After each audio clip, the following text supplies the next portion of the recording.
Recipe নিয়ে আসছি চানাচুর দিয়ে ডিম অমলেট।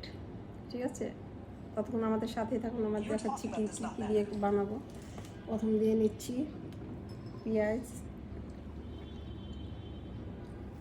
তারপরে নিয়ে নিচ্ছি মরিচ, কাঁচামরিচ কুচি, তারপরে নিয়ে নিচ্ছি ধনে পাতা কুচি, তারপরে নিয়ে নিচ্ছি টমেটো কুচি,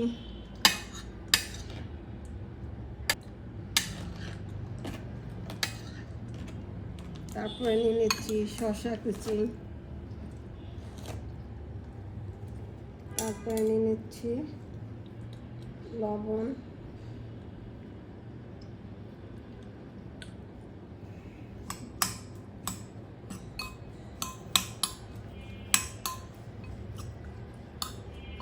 তারপরে দিয়ে দিব একটা ডিম ভেঙে,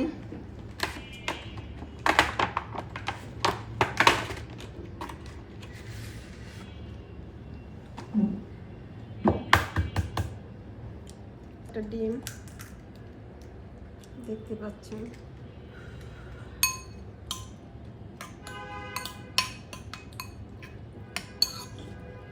এগুলো মাখানো হয়ে গেছে, এখন দিয়ে দিব চানাচুর।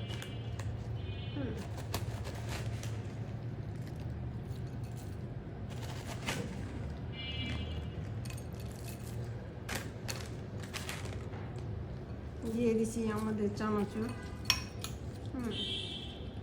এখন ডিমটা অমলেট করে নিয়ে আসবো চুলার থেকে, ততক্ষণ আমাদের সাথেই থাকুন, নিয়ে এসে আপনাদের খেয়ে দেখাবো কিরকম হয়েছে রেসিপিটা।